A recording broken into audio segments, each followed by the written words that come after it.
সবাইকে নমস্কার, welcome back to my YouTube channel. আজকে মজাদার একটা বিষয় নিয়ে আপনাদের সামনে এসেছি, আপনারা শুনতে থাকুন। আজকের বিষয় হচ্ছে পুরীর জগন্নাথ মন্দিরে একাদশীতে অন্ন খাওয়া হয় কেন। হ্যাঁ, জগন্নাথ মন্দির ওই একমাত্র বৈষ্ণব মন্দির যেখানে আমরা এমন আশ্চর্যজনক রীতি পালন করি। যদিও একাদশী উপবাসে ভাত খাওয়া কঠোরভাবে নিষিদ্ধ, কিন্তু এখানে পুরীতে ভগবান স্বয়ং এই নিয়মটি প্রতিষ্ঠা করেছেন। এখানে একাদশীর দিনটিকে উল্টি একাদশী বা বিপরীত একাদশী হিসাবে পালন করা হয়। একটি শ্রদ্ধেয় কাহিনী অনুসারে একবার ভগবান ব্রহ্মা জগন্নাথ পুরীতে এসেছিলেন। ভক্তিতে পরিপূর্ণ হয়ে তিনি ভগবান জগন্নাথের মহাপ্রসাদ গ্রহণ করতে আগ্রহী হয়েছিলেন। তবে সমস্ত নৈবেদ্য ইতিমধ্যেই ভস্মীভূত হয়ে গিয়েছিল।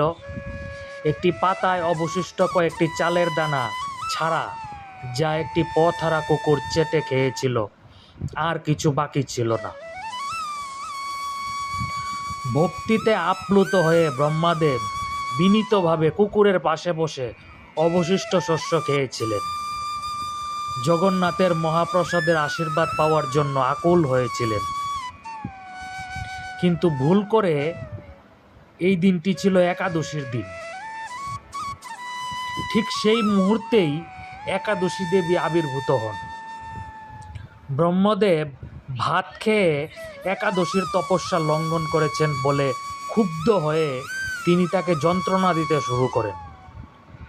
তৎক্ষণাৎ ভগবান জগন্নাথ ব্রহ্মদেবের ভক্তিতে সন্তুষ্ট হয়ে আবির্ভূত হন। একাদশী দেবীর অহংকারে ক্রোধিত হন। বিবাদের অবসান ঘটাতে এবং মতবাদের উপর ভক্তির শ্রেষ্ঠত্ব প্রতিষ্ঠা করার জন্য ভগবান জগন্নাথ একাদশী দেবীর হাত বেঁধে শাস্তি হিসাবে তাকে উল্টো করে ঝুলিয়ে দেন। আজও একাদশী দেবীর বিগ্রহ উল্টো অবস্থায় বাঁধা আছে এবং জগন্নাথ মন্দির চত্বরের ভিতরে পশ্চিম দেওয়ালের কাছে বেণু মাধবের সামনে অবস্থিত। সেই মুহূর্ত থেকে ভগবান আদেশ দিলেন যে একাদশী সহ সকল দিনে মহাপ্রসাদ সম্মানিত এবং ভোগ করতে হবে। এই অনুষ্ঠানের ফলে পুরীতে অনন্যভাবে পালিত উল্টি একাদশী ঐতিহ্যের সূচনা হয়। এই ঐতিহ্যটি ভগবান জগন্নাথের করুণাময় স্বভাবকে সুন্দরভাবে চিত্রিত করে, যিনি আচার অনুষ্ঠানের চেয়ে ভক্তি, আইনের চেয়ে প্রেম এবং বর্জনের চেয়ে অন্তর্ভুক্তিকে মূল্য দেন। জয় জগন্নাথ।